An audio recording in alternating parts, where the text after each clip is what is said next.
டெல்லி அப்படின்னு சொன்னால் இதுக்கு முன்னாடி இருந்த ஒரே ஒரு அபிப்பிராயம் ஃபேமிலியில் இருந்த அபிப்பிராயமும் சரி, நிர்பயா இஷ்யூ தான் வந்து ஃபர்ஸ்ட்டு ஞாபகத்துக்கு வந்துச்சு.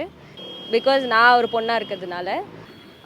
ஜேஎன்யூங்கிற பேரை வந்து ஜேஎன்யூ ரயாட்ஸ் மூலிமா ஃபஸ்ட்டு கேள்விப்பட்டேன். நான் அப்போ ஸ்கூல் படிச்சுட்டு இருந்தேன். அப்போ இருந்தே ஜேஎன்யூ வந்து எனக்கு நல்லா பரிச்சயம் ஆயிடுச்சு. வீட்டில் அப்படின்னா ஒரு பயம் இருந்திருக்கும் இல்லையா? அந்த பயம் எல்லா நேரத்துலையும் இருக்கும். எனக்கு 24 வயசு ஆனதுனால என்னால் எல்லாத்தையும் ஹேண்டில் பண்ண முடியும் அப்படின்னு அவங்க நினச்சதுனால அவங்க வந்து எதுவும் நினைக்கல. என்னை பொறுத்த வரைக்கும் டெல்லின்னு பொறுத்த வரைக்கும் இப்போ நிறைய டெக்னிக்கல் இன்ஸ்டியூட்ஸ் நிறையவே இருக்குது. ஐஐடிஸ் இருக்குது, என்ஐடிஸ் இருக்குது. ஸோ அந்த மாதிரி இப்போது எஜுகேஷனலுக்கு வந்து பார்த்திங்கன்னா டெல்லி ஒரு நல்ல ஒரு பிளேஸ்.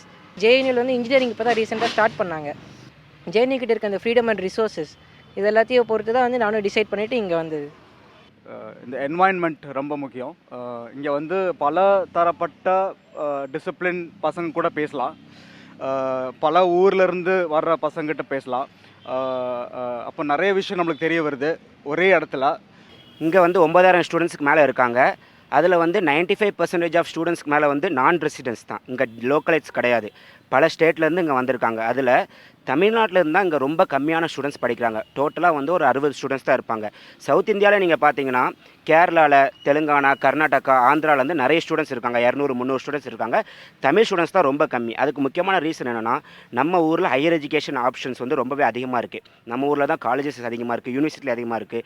நிர்ஃப் ரேங்கிங்கில் தமிழ்நாட்டில் உள்ள காலேஜஸ்லாம் டாப் பிளேஸ்மெண்ட்டில் இருக்கும். ஸோ அதனால் இங்கே வர மாட்டேங்கிறாங்க. ஆனால் அவங்க நோட் பண்ணாத விஷயம் ஒன்று என்னென்னா, இங்கே டெல்லி ஃபஸ்ட்டு கேபிட்டல் சிட்டி. இங்கே கிடைக்கிற எக்ஸ்போஷர் வந்து எதுவுமே கிடைக்காது. செகண்ட் வந்து டெல்லினாலே வந்து இவங்க சொன்ன மாதிரி ஒரு நிர்பயா கேஸ் வந்து எல்லாருக்குமே நமக்கு ஞாபகம் இருக்கும். எப்படி சேஃபாக இருக்குமா? ஏன்னா ஜேஎன்யூ எப்போவுமே வந்து ஒரு வைலண்ட் ஹப்பாகவே நியூஸ் சேனல்லே காட்டுறாங்க. ஆனால் இங்கே அப்படி கிடையாது. ஜேஎன்யூ எப்போவுமே நான் எப்படி சொல்லுவேன்னா, ஒரு தமிழ்நாட்டோட கம்பேர் பண்ணுவேன். மினி தமிழ்நாடுன்னு சொல்லுவேன். டெல்லி வேறு. டெல்லியில் வந்து அந்த அன்சேஃப் என்வாயர்மெண்ட் இன்னும் இருக்க தான் செய்யுது வெளில போகிறதுக்கு. ஆனால் ஜேஎன்யூ அப்படி கிடையாது. JNU is one of the most safest campuses in Delhi.